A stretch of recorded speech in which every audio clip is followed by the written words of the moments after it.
In the spring of 1847, a woman stood at the window of a Louisiana plantation house and made a decision that would corrupt 3 lives forever. Her husband, a man of wealth and standing, carried a secret that threatened to destroy everything they had built. He was incapable of fathering children, a fact confirmed by 3 different physicians, and hidden behind closed doors through 7 years of manufactured excuses and delayed explanations. But Eleanor Bowmont was not a woman who accepted defeat. She was a woman who understood that power, real power, meant being willing to do what others found unthinkable. And so she looked out across the grounds of Heir plantation, past the formal gardens and the cotton fields, toward the quarters where the enslaved lived, and she began to plan. The secret she would create would be protected by fear, maintained through lies, and buried so deep that even the child at the center of it would believe the fiction. For 15 years, that child would grow up thinking he knew who he was, where he came from, what blood ran in his veins, and when the truth finally surfaced, it would shatter not just one boy's understanding of himself, but the carefully constructed illusions of an entire family. This is the story of how far desperation will drive the powerful, how completely silence can be purchased when you own the people around you, and how a single act of deception can echo across decades, destroying everyone it touches. Heir plantation sprawled across 4,000 acres of Louisiana bottomland, 30 m upriver from New Orleans. The main house was a testament to French colonial architecture, white columns supporting wide galleries, tall windows designed to catch every whisper of breeze in the suffocating summer heat. The property had been in the Bowmont family for 3 generations, built on the labor of enslaved people whose numbers had grown to nearly 200 by the time Eleanor married into the family in 1840. Eleanor came from Mobile society, the daughter of a shipping merchant who had made his fortune in the cotton trade. She brought a doughy of $30,000 in connections that expanded the Bowmont family's commercial reach. She was 23 when she married Thomas Bowmont, 29, heir to Heir and everything it represented. The marriage was celebrated as a perfect union of wealth and refinement, 2 families strengthening their position through strategic alliance. What no one outside the immediate family knew was that Thomas carried a defect that made that alliance fundamentally unstable. Thomas had contracted MS as a young man, a childhood disease that arrived late and hit hard. The fever had lasted for weeks, and when it finally broke, it left behind damage that couldn't be seen, but could be measured. 3 separate physicians consulted in secrecy over the years had delivered the same diagnosis. Thomas was sterile. His body simply could not generate the seed necessary for creating children. It was a devastating verdict for a man whose entire identity rested on the idea of founding a dynasty of passing Heir to his sons and securing the family's future for generations to come. For 7 years, Thomas and Eleanor had hidden this truth behind excuses. They claimed Eleanor needed time to adjust to the climate, that the heat and humidity of Louisiana were difficult for someone raised in Mobile. They suggested that stress from managing the plantation was affecting their ability to conceive. They consulted physicians publicly about Eleanor's health, deflecting attention from the real source of their childlessness. But by 1847, society's patience was wearing thin. Thomas's younger brother had already produced 3 healthy sons, and the whispers had begun. Perhaps the plantation should pass to someone capable of continuing the line. Perhaps Thomas's branch of the family had reached its natural end. Eleanor understood what those whispers meant. Without children, she would eventually be set aside. Her position reduced, her influence diminished. The property she had expected to help manage, the legacy she had married into would slip away to her husband's brother's family. She would become an afterthought pied, perhaps, but ultimately irrelevant. The prospect filled her with a cold rage that she had learned to hide behind perfect manners and gracious smiles. She had not married into one of Louisiana's finest families to become a footnote in someone else's story. The solution came to her gradually, emerging from observations and calculations that she barely acknowledged even to herself at first. She began to study the enslaved men who worked the plantation, paying attention to their features, their builds, their mannerisms. She observed them with the same calculating eye she might use when selecting breeding stock, evaluating them for characteristics that might pass for Thomas's own. And eventually, her attention settled on a man named Marcus. Marcus was 28 years old, owned by the Bowmonts since childhood when his mother had been purchased from a Virginia estate. He worked as a carpenter, one of the skilled craftsmen who maintained the plantation's buildings and constructed the furniture for the main house.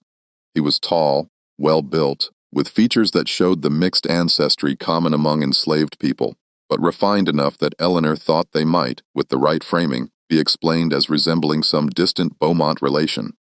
His skin was light brown, several shades darker than white, but not so dark that a child of mixed parentage would be immediately obvious.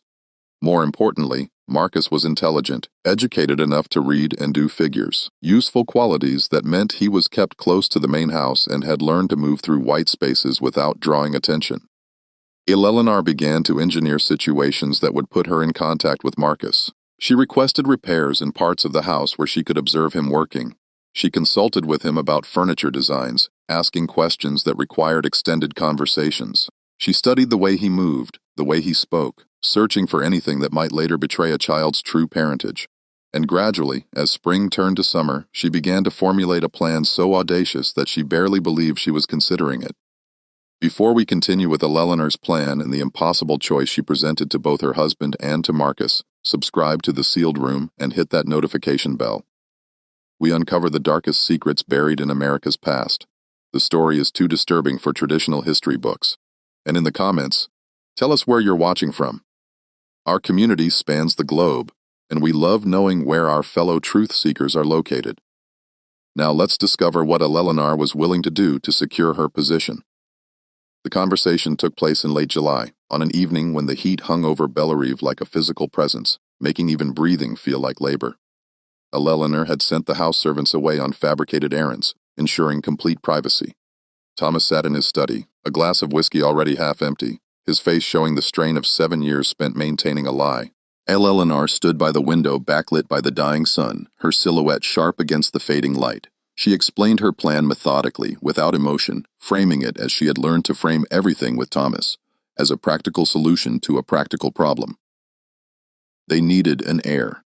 Thomas couldn't provide one, but the world didn't need to know that.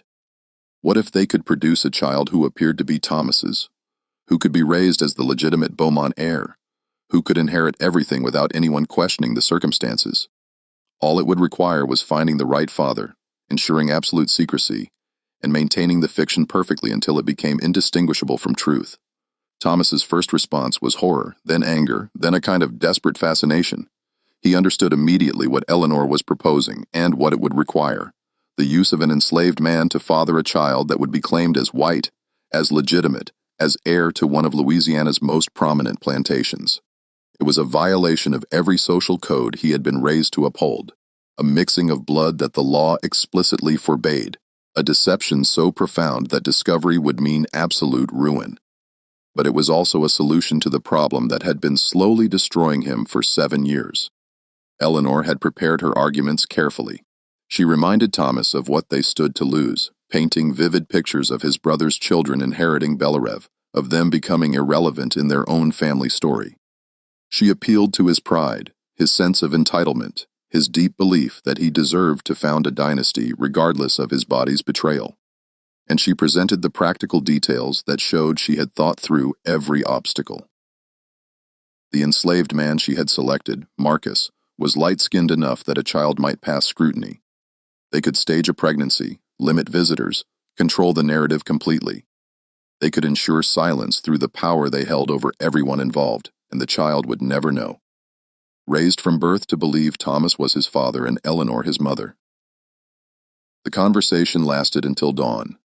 Thomas raised every objection he could think of, moral, practical, social, and Eleanor had answers for all of them. She had spent months preparing for this discussion, anticipating every argument, constructing responses that would move Thomas from rejection to consideration to reluctant acceptance.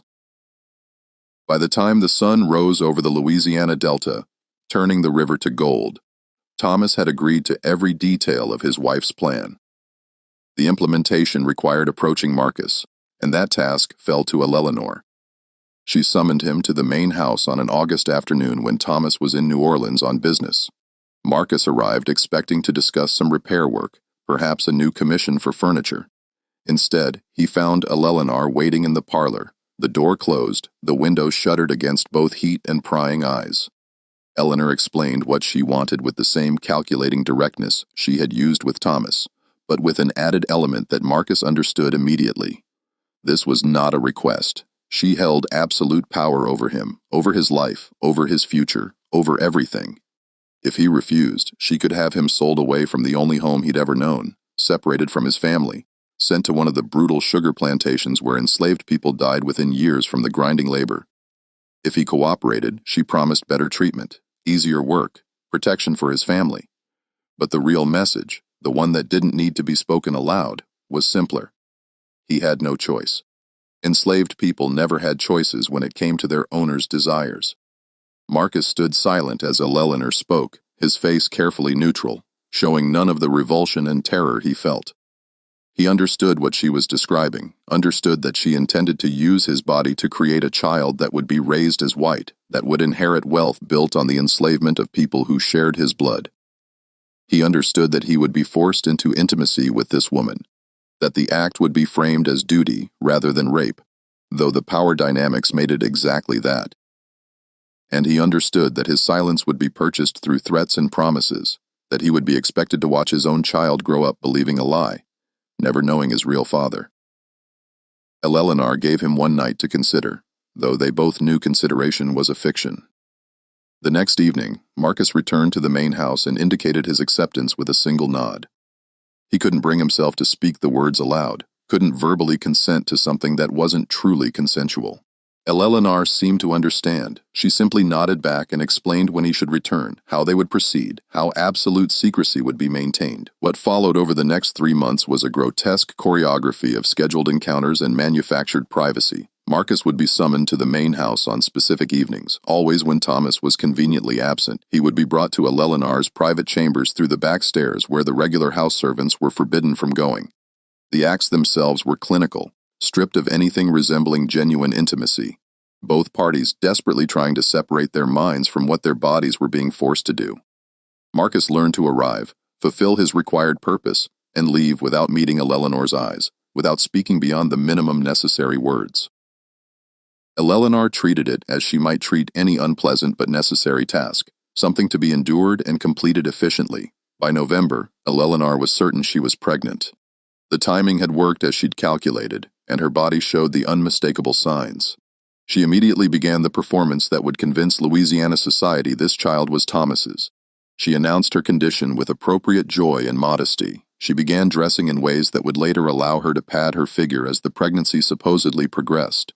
She made a show of consulting with physicians, though always with Thomas present to control the narrative, and she ensured that Marcus was reassigned to work on a distant part of the plantation, removed from the main house entirely, his role in creating the child she carried already being erased. The months of Eleanor's pregnancy were a masterclass in controlled deception. She understood that every detail mattered, that a single inconsistency could unravel everything. She carefully calibrated her supposed symptoms, complaining of morning sickness and fatigue in the right measure, neither so dramatic as to seem theatrical, nor so mild as to seem suspicious. She adjusted her clothing gradually, adding padding beneath her dresses in increments that mimicked natural growth. She limited social engagements with excuses about the delicate nature of her condition, reducing the number of people who could observe her closely. And she studied pregnant women obsessively, noting how they moved, how they held themselves, mimicking the physical adjustments that came with carrying a child. Thomas played his role with surprising effectiveness. His relief at having a solution to their crisis translated into genuine-seeming pride and excitement. He spoke of the coming heir with the enthusiasm of a man whose future had been secured. He accepted congratulations from other planters with appropriate humility mixed with satisfaction, and he joined Eleanor in limiting visitors to Bellere, framing it as concern for his wife's health, but really ensuring that fewer people would witness the deception up close. The couple became increasingly isolated during those months, cocooned in their lie, bound together by shared guilt and desperate necessity. Marcus, meanwhile, existed in a state of numb dissociation. He had been moved to supervise timber cutting in the furthest reaches of the plantation, work that kept him away from the main house for weeks at a time. When he did return to the central compound, he was forbidden from coming anywhere near Eleanor. The few enslaved people who suspected what had happened understood through bitter experience that speaking of it would mean death or worse. Marcus's mother, who had worked in the main house for decades and understood more than she wished to, watched her son with silent grief, knowing he carried a burden that would poison his entire life. She couldn't protect him, couldn't ease his suffering, could only witness it from a distance and add it to the accumulated weight of horrors she had endured across 40 years of enslavement. Spring arrived with its explosion of heat and growth, and Eleanor began the final phase of her performance. She announced that her confinement was approaching, that she would need complete privacy for the birth.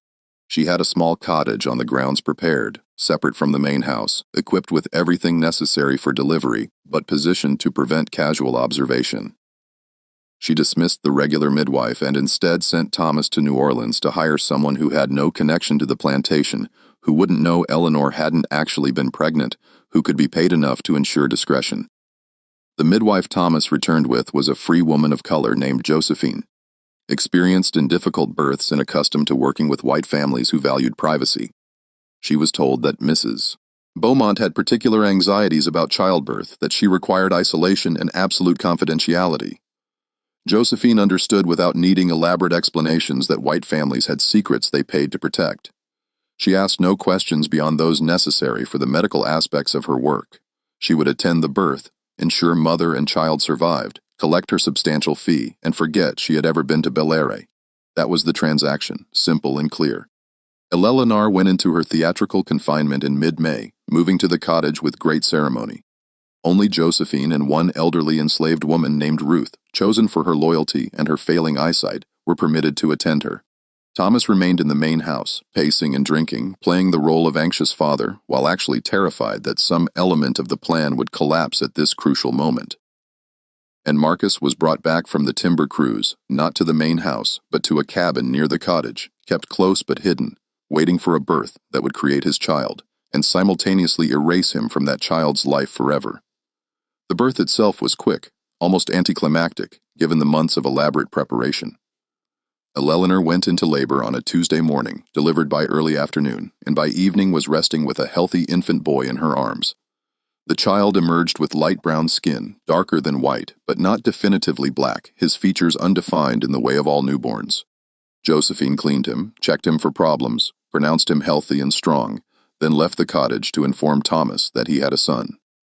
Marcus, waiting in the cabin, heard the baby's first cries through the walls and felt something break inside him that would never fully heal. Eleanor held the child for those first hours with a complex mixture of emotions she hadn't anticipated. This wasn't her baby, not in any biological sense. Yet she had carried the deception of him for 9 months. She had planned for him, shaped her entire future around him, committed acts she could never undo to bring him into existence. And now he was here, real and breathing and dependent, looking at her with unfocused eyes that would eventually see her as mother, never knowing the truth. She felt triumph that her plan had worked, anxiety about maintaining the deception, and something uncomfortably close to tenderness for this small creature who represented her salvation. Marcus was allowed to see the baby once, a brief visit orchestrated by Ruth, who felt some vestige of mercy for a father being denied his child. He stood in the cottage doorway for perhaps 2 minutes, looking at the infant who carried his blood, his features, half of his very existence. The baby was wrapped in fine linen, lying in a cradle of polished wood that Marcus himself had built weeks earlier, not knowing then it was for his own son. He wanted to hold the child, to touch him, to mark this moment somehow, so that later, when the lies had completely buried the truth, he would have at least this memory. But Eleanor was watching, and Ruth was anxious, and the moment passed. Marcus nodded once, turned, and walked back to his cabin, where he remained for 2 days, unable to work, unable to eat, unable to reconcile what had been done to him with any framework that allowed him to continue living. Thomas came to the cottage that evening and met his supposed son, with a performance of paternal pride that would have been touching if it hadn't been built on complete fabrication. He held the baby with awkward tenderness, studied his features for resemblance he could later claim to see, and made all the appropriate sounds of wonder and satisfaction. To Eleanor's relief, the baby's skin was light enough to be explained away. Mixed-race children's coloring could vary dramatically, and this child fell into an ambiguous range that might be attributed to Mediterranean ancestry or simply a tendency to tan. His features were soft and unremarkable, nothing that immediately shouted his mixed heritage. With careful management and strategic framing, Thomas could claim him as his own without obvious contradiction. The formal announcement came 3 days later. Thomas sent word throughout the parish and to New Orleans that Eleanor had been safely delivered of a son to be named Henry Thomas Bowmont, heir to Heir plantation. Visitors began arriving within the week, bearing gifts and congratulations, eager to see the newest addition to one of Louisiana's prominent families. Eleanor received them in the main house, having moved back from the cottage with appropriate ceremony, playing the part of new mother with skill that came from months of preparation. She was tired but glowing, proud but modest, everything a respectable woman should be. After fulfilling her primary duty of producing an heir, the baby was presented to visitors with careful staging. Eleanor ensured the viewing happened in rooms with specific lighting at times of day, when the infant's skin appeared at its lightest. She dressed him in elaborate clothing that framed his face but covered most of his body. She limited how long anyone could hold him, claiming anxiety about his health and fragility. And she watched each visitor's face carefully for signs of suspicion or recognition, ready to deploy explanations and deflections if questions arose. But no questions came. Society was predisposed to accept the narrative presented by people of the Bowmont standing. To question a baby's parentage would be to insult the family, to suggest moral corruption and racial mixing that polite people didn't acknowledge, even when it was obvious. So the visitors cooped over Henry, remarked on his beauty, claimed to see Thomas's eyes or Eleanor's mouth, and departed satisfied that Belaire's succession was secured. Marcus was sent back to the timber crews immediately after the birth. Removed from the plantation center as completely as possible, Eleanor wanted no chance of him being seen near the baby, no possibility that someone might notice a resemblance or observe an inappropriate emotional response. He was to be erased from Henry's life before that life even truly began. But eraser, Eleanor would discover, was more complicated than simple physical distance. Marcus remained on the plantation, remained alive and working and existing as a constant potential threat to her carefully constructed fiction. The first year of Henry's life passed in a state of controlled anxiety for Eleanor. She devoted herself to motherhood with an intensity that surprised even her, not just as performance but as genuine investment in this child she had gone to such lengths to obtain. She nursed him herself rather than hiring a wet nurse, partly to avoid questions about her body's ability to produce milk, and partly because she found unexpected satisfaction in the intimacy of feeding him. She kept him close, constantly monitoring his development with obsessive attention, watching for any sign that might betray his true parentage. As Henry grew from infant to toddler, his features began to define themselves more clearly. His skin remained lighter than Eleanor had feared, darkening slightly with sun exposure, but staying within a range that could be explained without reference to African ancestry. His hair had a slight wave to it that worried Eleanor initially, but Thomas dismissed her concern, pointing out that his own grandmother had been Italian and contributed curl to the family's gene pool. Henry's nose was broad, his lips full, but these features in isolation could be attributed to individual variation rather than racial mixing. He was, in short, ambiguous enough to pass, especially with the protective framing of wealth and position. Thomas grew genuinely attached to the boy, his initial performance of fatherly pride transforming into something more authentic. He had spent 7 years grieving the children he could never have.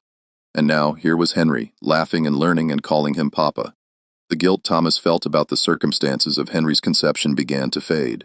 Buried under the daily reality of raising a child who felt like his own, he taught Henry to ride, to recognize good horse flesh, to understand the basics of cotton cultivation. He read to him from agricultural journals and family histories, preparing him to eventually inherit Belaire and continue the Bowmont legacy. And if late at night Thomas sometimes remembered how Henry had actually come to exist, he pushed those thoughts away with practiced determination, focusing instead on the future he was building. Eleanor watched Henry's relationship with Thomas with complex emotions. She was relieved that Thomas loved the boy, that her plan had secured not just an heir, but apparently a genuine family structure. But she also felt a strange possessiveness, a sense that Henry was hers in ways Thomas couldn't fully understand.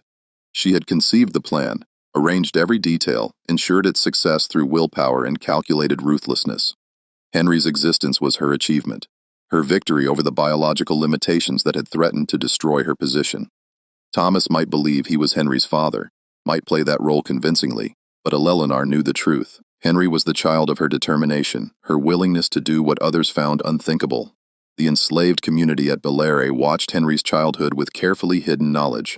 They knew what the white family refused to acknowledge. They recognized Marcus's features in the boy's face, saw the resemblance in his gestures and expressions. They understood that Henry was one of them, stolen and raised as white, taught to believe he was superior to the very people whose blood ran in his veins. Some felt anger at the deception, at the cruelty of raising a black child to become a master of enslaved people. Others felt profound sadness for Marcus, forced to watch his son grow up, calling another man father. And many felt a complex mixture of both, recognizing the tragedy while understanding the impossibility of any different outcome. Marcus himself had aged years in the months following Henry's birth. He worked with mechanical efficiency, fulfilling his duties, but showing none of the pride or engagement he'd once brought to his carpentry. His mother watched him with breaking heart, seeing her son being consumed by grief and rage he couldn't express. She tried to talk to him to offer what comfort she could, but Marcus had retreated to a place beyond words. He had been violated, used, and then forced to witness the ongoing consequences of that violation as his child was raised to despise everything Marcus was. There was no framework, no philosophy, no faith that could make such a situation bearable. He simply endured it because enslaved people had no choice but to endure. If you're finding this story as deeply disturbing as it is compelling, hit that like button and leave a comment sharing your thoughts.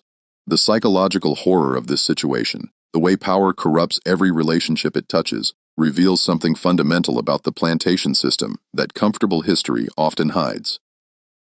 Let's continue with what happens as Henry approaches his teenage years and the carefully maintained lies begin to show cracks. By the time Henry turned 12, he had grown into a boy who showed every sign of becoming exactly what Eleanor and Thomas had tried to create: a refined young gentleman prepared to inherit one of Louisiana's finest plantations. He was tall for his age, athletic and confident, educated by private tutors in Latin, mathematics, literature, and history. He could ride as well as any adult, shoot accurately, and discuss cotton prices and cultivation techniques with impressive sophistication. He moved through Bellere with the easy authority of someone who had never doubted his place in the world, never questioned his right to command, never imagined he might be anything other than what he appeared to be. But cracks were beginning to show in the elaborate fiction. Eleanor noticed them first, small inconsistencies that most people would overlook, but that filled her with creeping dread. Henry's skin had darkened slightly as he spent more time outdoors, taking on a golden-brown tone that was just ambiguous enough to be explained, but noticeable enough to occasionally prompt questions. His hair, which had seemed merely wavy as a child, had developed more pronounced curl as he aged, requiring pomade and careful grooming to maintain acceptable appearance. And his features, while still individually attributable to European ancestry, had collectively begun to suggest something more complex, a mixture that observant eyes might recognize if they looked too closely or questioned too seriously. More concerning were Henry's emerging personality traits. He showed an uncomfortable empathy for the enslaved people at Bellere, asking questions about their lives and treatment that made both Eleanor and Thomas uneasy. He had befriended several of the enslaved children who worked around the main house, treating them with a familiarity that violated proper social boundaries. When Thomas punished slaves for infractions, Henry sometimes protested the severity, arguing for mercy in ways that seemed to Thomas dangerously soft. Eleanor worried that these tendencies suggested something deeper, some instinctive recognition of kinship that Henry couldn't consciously articulate, but that manifested in his behavior.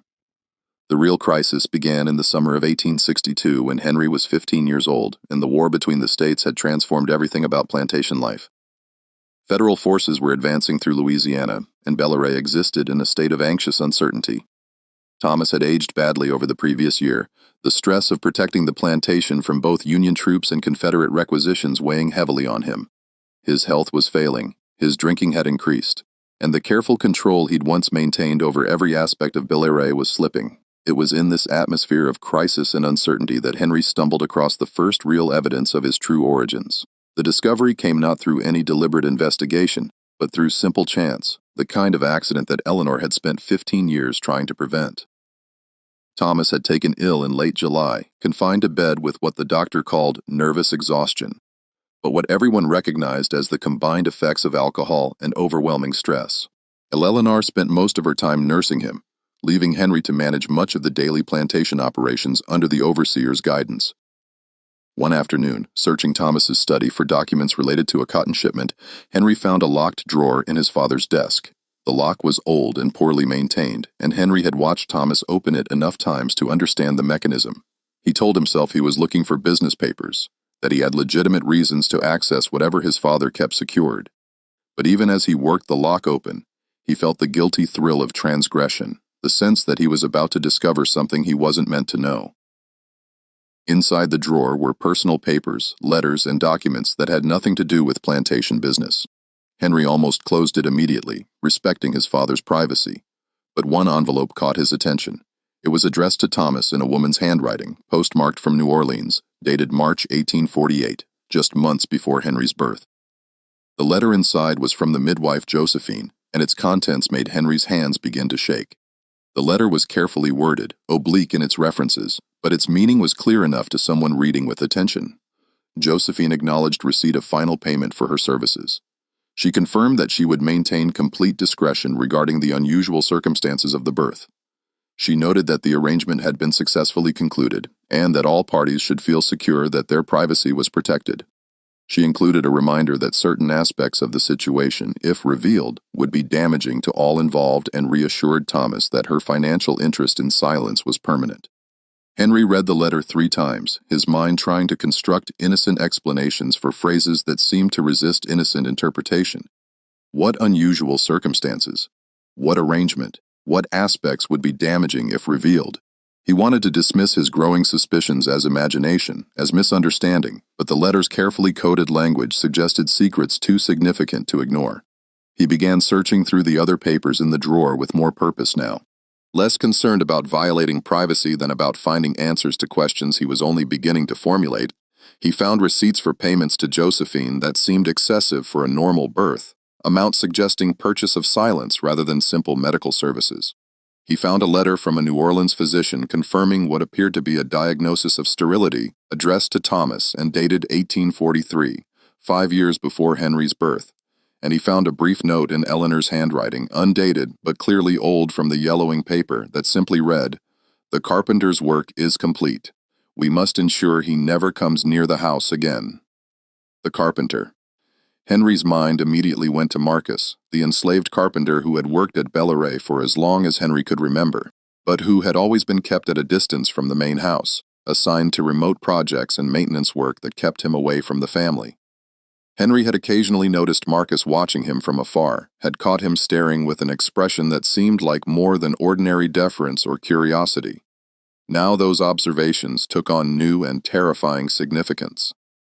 Henry returned the papers to the drawer with shaking hands, reset the lock, and left the study in a state of shock so profound he could barely walk straight. His mind was racing, connecting fragments of observation and memory into a pattern that his conscious thoughts desperately wanted to reject. His father was sterile. His mother had arranged something with a carpenter. A midwife had been paid for discretion about unusual circumstances, and he, Henry, had features that had sometimes prompted questions, coloring that had required explanations, characteristics that set him slightly apart from his parents. The implications were impossible, unthinkable, a violation of every law and custom he had been raised to believe in. But they were also beginning to feel horribly, unavoidably true. For 2 days, Henry moved through his routines like a ghost, mechanically performing his duties while his mind churned with questions he couldn't ask aloud. He watched his parents with new eyes, searching their faces for signs of the deception he suspected. He studied Eleanor's interactions with him, noting a quality of anxious watchfulness he had always attributed to maternal concern, but that now seemed more like the vigilance of someone guarding a dangerous secret. He observed Thomas's affection for him, genuine and warm, and wondered how his father could love him while maintaining such a profound lie, and he found himself thinking about Marcus, the carpenter who had somehow completed work that required him to be kept away from the house forever after. Henry had seen Marcus occasionally over the years, a tall, dignified man who worked with quiet efficiency and kept to himself.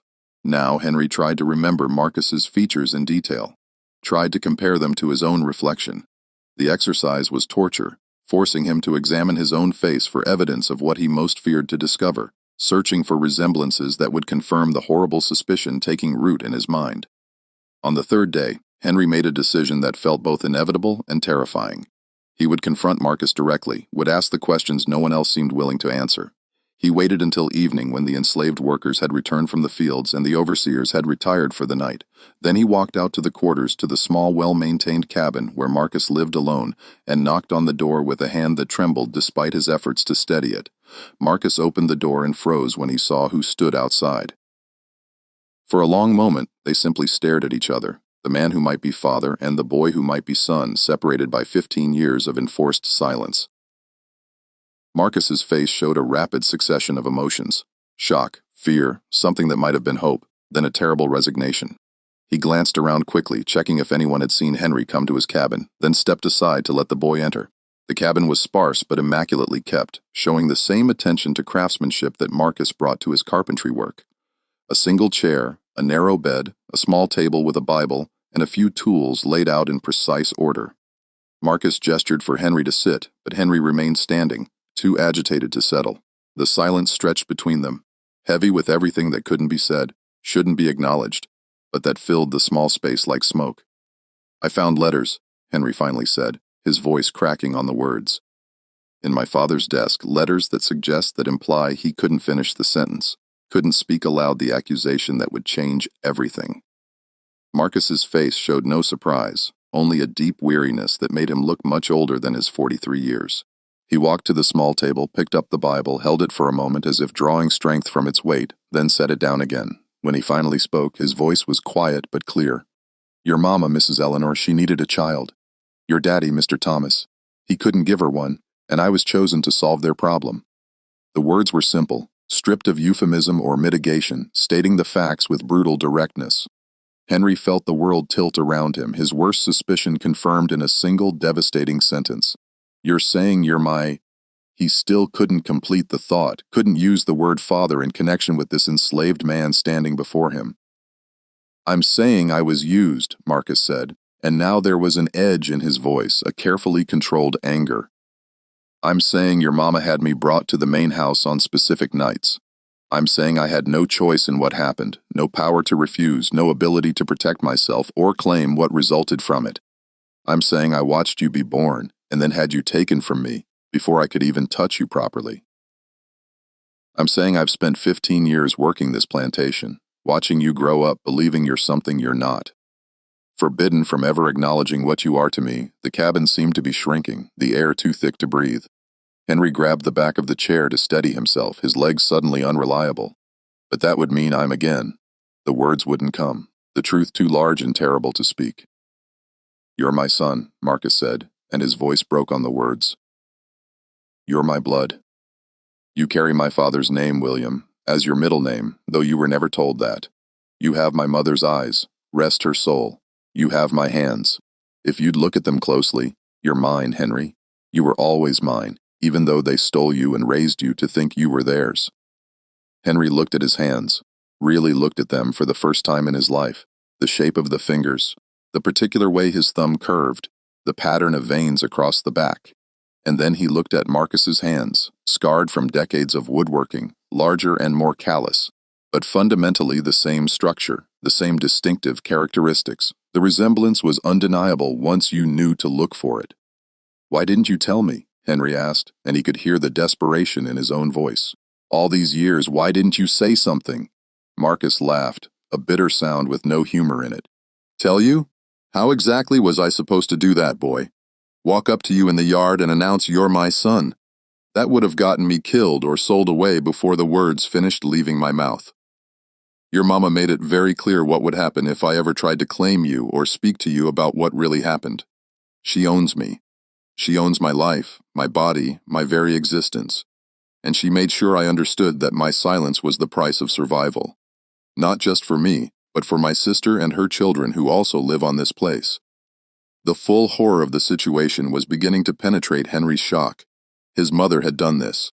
His refined, respectable mother had orchestrated the rape of an enslaved man, stolen the resulting child, and then spent 15 years maintaining the deception through threats and power. His father, Thomas, the man who had taught him to ride and shoot and manage an estate, had participated in the scheme, had claimed another man's child as his own, and raised him in deliberate ignorance of the truth. "Does everyone know?" Henry asked. "All the slaves, do they all know what I really am?" Marcus nodded slowly. They've always known. Secrets like this, they don't stay secret among us. We see everything, know everything that happens in the big house and beyond it. Every slave on this plantation knows you're my son, raised as white. They've watched you grow up on the other side of a line that should never have existed for you. Some pity you, some resent you for living in luxury while we suffer. Most just see you as another tragedy in a system built on tragedy. Henry felt tears burning in his eyes, but he refused to let them fall. What am I supposed to do with this? How am I supposed to go back to that house knowing what I know now? I don't know, Marcus said, and his voice was gentler now, touched with something that might have been paternal compassion. I've thought about this moment for 15 years. Imagined 1,000 times what I'd say to you if you ever learned the truth. But I never had a good answer. You can't be white now that you know you're not. But you can't be black either because the law says you are white. And that's the only protection you have in this world. You're caught between two identities belonging fully to neither, and there's no easy resolution to that. Henry sank into the chair, his legs finally giving out completely. He put his head in his hands, and now the tears did come, silent and overwhelming. Marcus watched him for a moment, then moved closer, one hand hovering uncertainly as if he wanted to offer comfort, but didn't know if he had the right. Finally, carefully, he placed his hand on Henry's shoulder, the first time he had touched his son in 15 years. They stayed like that for a long time, father and son connected by a single point of contact across an unbridgeable divide. Outside, the night sounds of the plantation continued, insects chirping, a dog barking in the distance, voices calling across the quarters. Inside the cabin, two people who shared blood but not identity tried to make sense of a situation that had no good outcome, only varying degrees of damage and compromise. I need to know everything, Henry, finally said, raising his head to look at Marcus. I need to know exactly how this happened, what was done to you, how they convinced you or forced you. I need to understand the full truth of where I came from. And so Marcus told him. He described the August afternoon when Eleanor had summoned him and explained what she wanted. He described the impossibility of refusing someone who owned you completely, who could destroy not just your life, but the lives of everyone you cared about with a single command. He described the months of scheduled encounters, the clinical horror of being used as breeding stock, the psychological damage of having intimate relations forced on you while maintaining the pretense of consent. He described watching Eleanor pat her belly and parade around playing while he worked in remote corners of the plantation, erased from the story even as it was happening.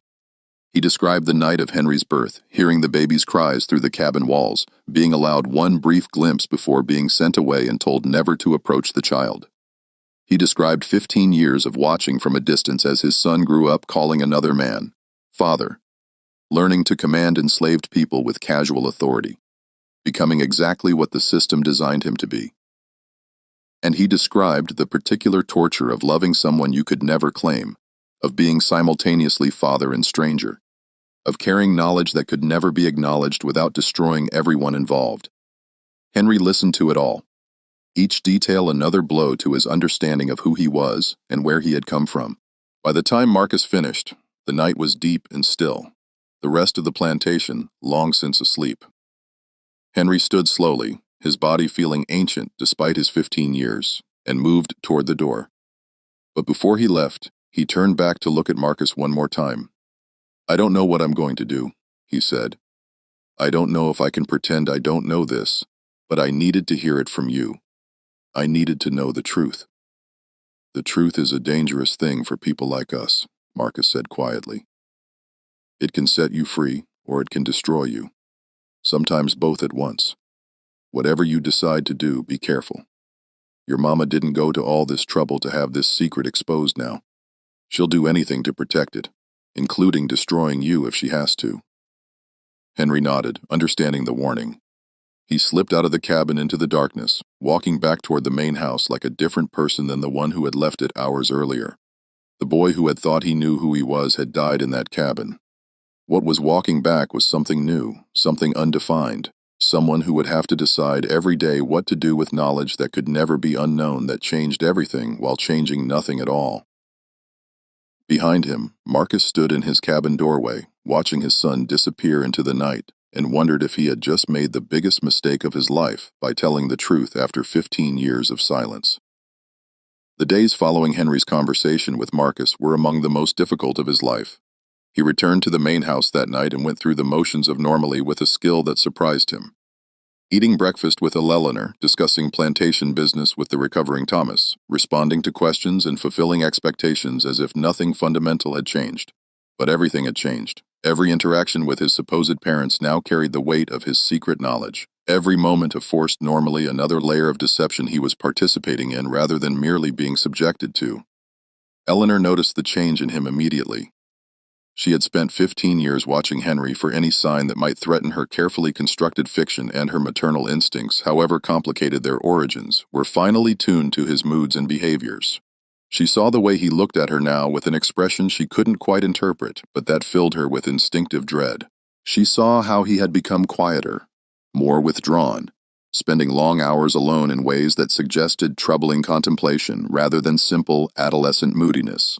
3 days after Henry's midnight visit to Marcus's cabin, Eleanor cornered him in the library. She closed the door behind her with deliberate care, then stood with her back against it, blocking any easy escape. Her face showed the carefully controlled concern of a mother worried about her child. But beneath it, Henry could now see the calculating vigilance of a woman protecting a dangerous secret.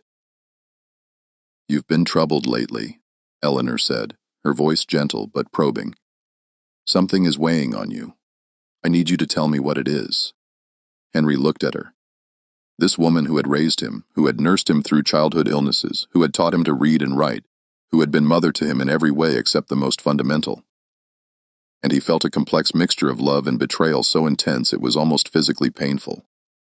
"I've been thinking about who I am," he said carefully, "about what makes a person who they are, their blood, their upbringing, their choices."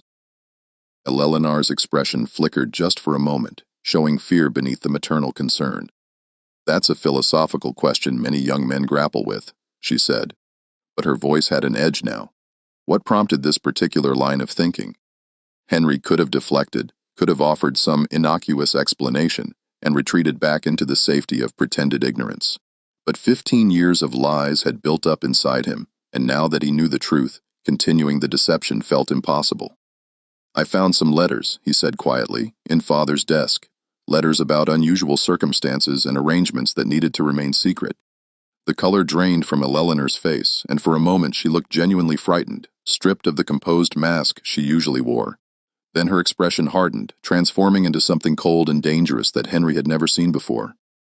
"You went through your father's private papers," she said, "and it wasn't a question. You violated his trust and invaded his privacy."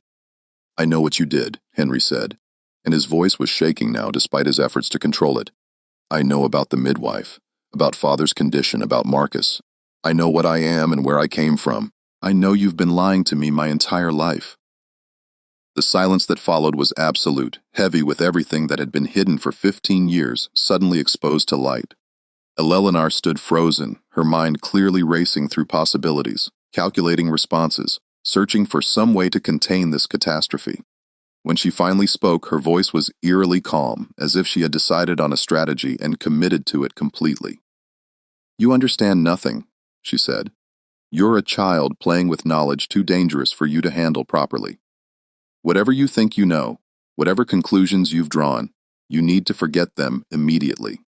For your own sake, for your future, for everything we've built." "How can I forget?" Henry asked, and now the tears were coming again, hot and angry. "How can I go back to believing I'm your son, that I'm white, that I belong in this house when I know the truth?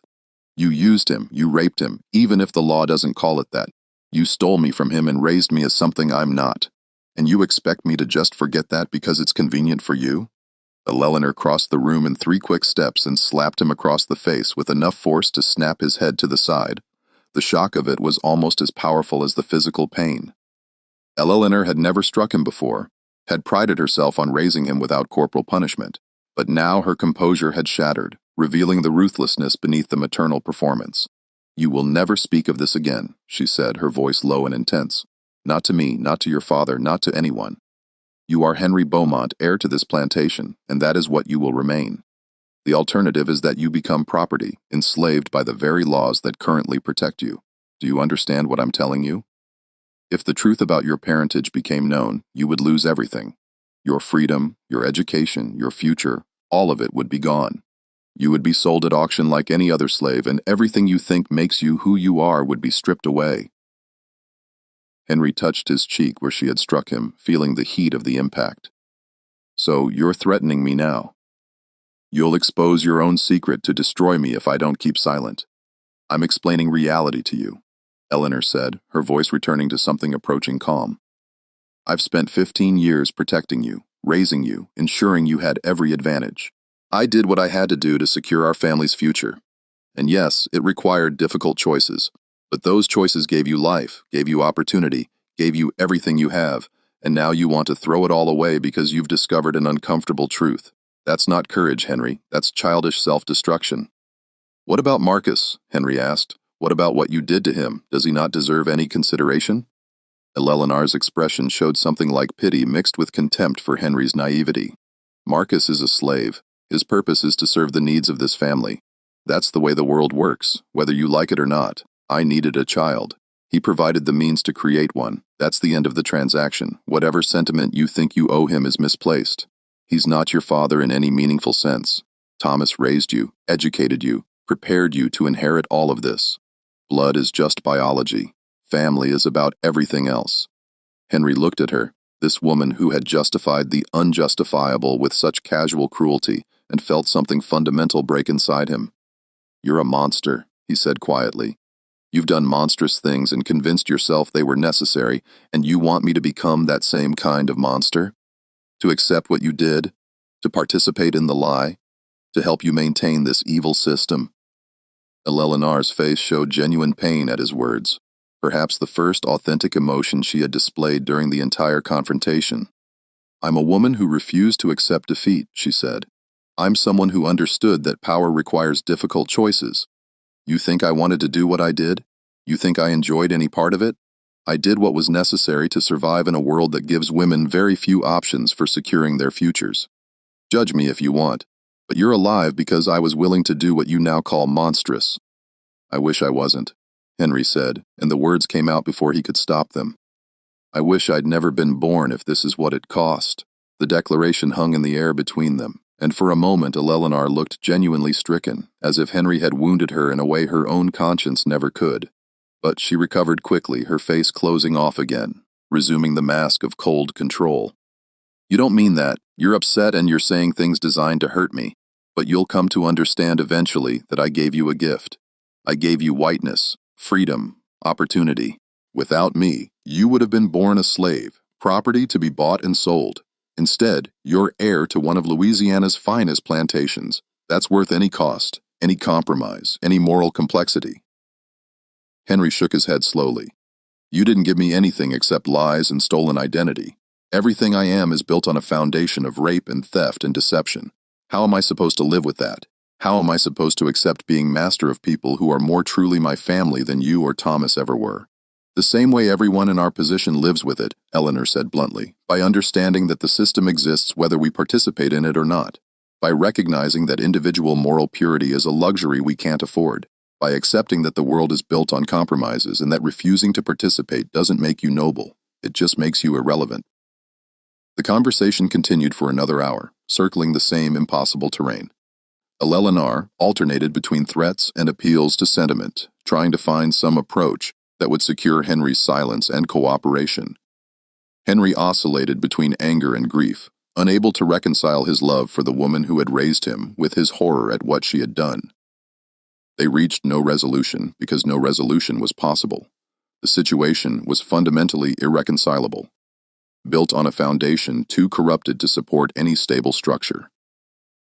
When Henry finally left the library, both he and Eleanor understood that their relationship had been permanently altered. The uncomplicated affection of childhood was gone, replaced by something more complex and painful. Eleanor had revealed herself as capable of justifying any cruelty in service of her goals. Henry had discovered that his entire identity was a fiction maintained through violence and coercion. Neither could pretend otherwise anymore. Over the following weeks, Henry's internal crisis deepened. He avoided both Eleanor and Thomas as much as possible, spending his time writing the plantation's boundaries or sitting alone in his room trying to make sense of an impossible situation. He visited Marcus twice more, Late-night conversations where they tried to build some kind of relationship despite the years of enforced separation and the vast gulf of experience that divided them. Marcus told him stories about his family, about Henry's grandparents and great-grandparents, giving him the ancestral context he had been denied. But these conversations were bittersweet, highlighting everything Henry had lost while simultaneously making it clear that it could never be truly recovered. The question that haunted Henry most persistently was what he should do with his knowledge. He had several options, none of them good. He could publicly expose the truth, declare his real parentage, and accept the consequences. But as Eleanor had brutally explained, those consequences would be devastating. Louisiana law was clear on the subject of mixed-race children. Any person with even one black great-grandparent was considered black, subject to enslavement if they couldn't prove free status. Henry had no documentation of freedom, no legal standing except as the supposed son of Thomas Bowmont. Exposing the truth would mean immediate enslavement, likely being sold away from Bellere to prevent contamination of the family's reputation. He could run away, escape to the north, where slavery was illegal, and where he might be able to live openly as a person of mixed race. But the war had made travel dangerous and unpredictable. Federal troops occupied parts of Louisiana. Confederate forces controlled others, and the region between was lawless chaos. A 15-year-old with no money, no connections, and ambiguous racial identity would be vulnerable to capture, conscription, or worse. And running would mean abandoning Marcus, leaving him to face whatever retribution Eleanor might impose. Or Henry could do what Eleanor demanded, continue living the lie, accept his position as heir to Bellere, become the master of enslaved people, including his own father. This option promised security, comfort, continuation of everything he had known. But it also meant participating in the very system that had created him through violence and theft. It meant becoming complicit in the ongoing horror of slavery, enforcing a hierarchy that marked people who shared his blood as inferior and subject to his will. The choice was impossible because all the options were unbearable. And so Henry drifted through those summer months of 1862 in a state of moral paralysis, unable to commit to any course of action, unable to reconcile the competing truths of his existence. The resolution, when it came, arrived not through Henry's choice but through the chaos of war. In September, federal troops reached the area around Bellere as part of their campaign to control the Mississippi River. The plantation was occupied by Union soldiers who commandeered supplies, confiscated cotton, and made it clear that the old order was collapsing. Thomas, still weakened from his earlier illness, collapsed entirely under the stress. He died in October, possibly from heart failure, possibly from the accumulated effects of years of alcohol abuse, possibly from simple despair at watching everything he had built crumbling around him. Eleanor tried to maintain control in the wake of Thomas's death, but the occupation made it impossible.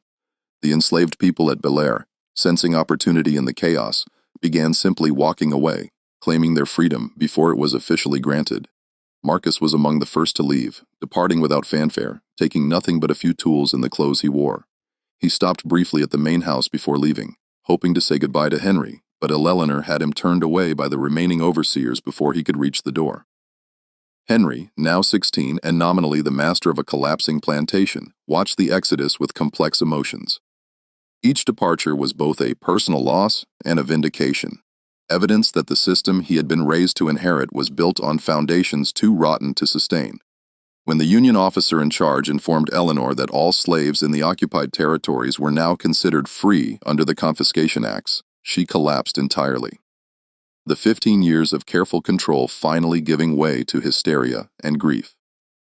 The final confrontation between Henry and Eleanor came in November after most of the enslaved people had left, and it became clear that Bellere, as they had known it, was finished. Eleanor had been drinking, something Henry had never seen her do before, and her usual careful composure was entirely absent. She raged at him about betrayal and ingratitude, about how she had sacrificed everything to give him a future that he was now throwing away through weakness and misplaced sentiment. "I created you," she screamed, her voice raw and broken. "I made you out of nothing, out of desperation and will, and now you stand there judging me, looking at me like I'm some kind of monster, when everything you are exists because I had the courage to do what was necessary."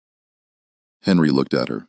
This woman, who had shaped his entire existence through lies and violence, and felt a strange mixture of pity and revulsion. "You didn't create me," he said quietly. "You stole me. You took a child who should have been born free. or at least born to his real parents, and you twisted him into something false. You call it courage. I call it evil. And the fact that you still can't see the difference is the most damning thing about you." Eleanor struck him again, but this time Henry caught her wrist before the blow could land. They stood frozen like that for a moment, mother and son locked in physical struggle that represented the larger battle between them. Then Eleanor collapsed, sobbing, all her strength finally depleted. Henry released her and stepped back, watching her break down with no idea how to comfort her and no desire to try. "What are you going to do?" Eleanor asked when she could speak again. "Now that everything is ruined, now that you've gotten what you wanted, what are you going to do with your precious truth?" "I'm going to leave," Henry said, the decision forming as he spoke it. "I'm going to find Marcus if I can. I'm going to try to figure out who I actually am, not who you made me pretend to be. And I'm going to let you keep your secret. Not because I forgive you, but because exposing it now would only hurt people who've already suffered enough."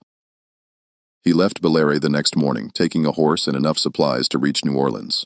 Eleanor didn't try to stop him, didn't even come out of her room to say goodbye. Henry rode away from the only home he had ever known, looking back once at the white columns and manicured grounds that represented everything he was supposed to inherit, everything that had been built on lies and maintained through cruelty. He found Marcus in New Orleans 3 weeks later, living in a freeman's camp, working as a carpenter for Union reconstruction efforts. Their reunion was awkward, neither of them quite knowing how to bridge 15 years of forced separation. But they tried slowly building something that might eventually become a real relationship. Marcus introduced Henry to his sister and her children, to the extended family Henry had never known existed, and Henry began the long, difficult process of learning to be someone other than the fiction Eleanor had created. The war ended, slavery was abolished, and the world Eleanor and Thomas had built their lives around collapsed entirely.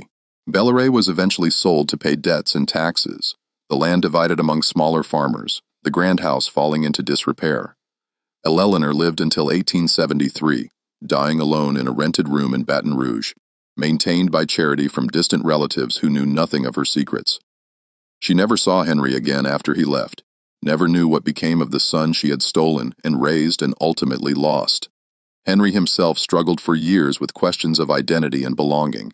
He lived sometimes as white, sometimes as mixed race, depending on circumstances and opportunity. He married a black woman in 1870, a teacher at a freedmen's school, and they had 4 children whom Henry raised to know their full heritage, all of it, the white planter ancestors and the enslaved ones, the wealth and the violence, the lies and the truth. He never fully reconciled the competing parts of his identity, never found a comfortable resolution to the question of who he really was. But he tried to live with honesty in a way his mother never had, to acknowledge complexity rather than bury it beneath carefully constructed fictions. Marcus died in 1880 at 57, his body worn out from decades of hard labor. Henry sat with him during his final illness, holding the hand that shared his own distinctive shape, grieving for all the years they had been denied, for all the relationship they might have had if not for Eleanor's desperate scheme. In his will, Marcus left Henry his carpenter's tools, the same tools he had used to build furniture for the Bowmont main house, including the cradle that had held Henry as an infant. Henry kept those tools for the rest of his life, never using them, but maintaining them carefully, polishing the handles smooth from his father's grip, preserving them as evidence of connection that had survived despite everything designed to destroy it.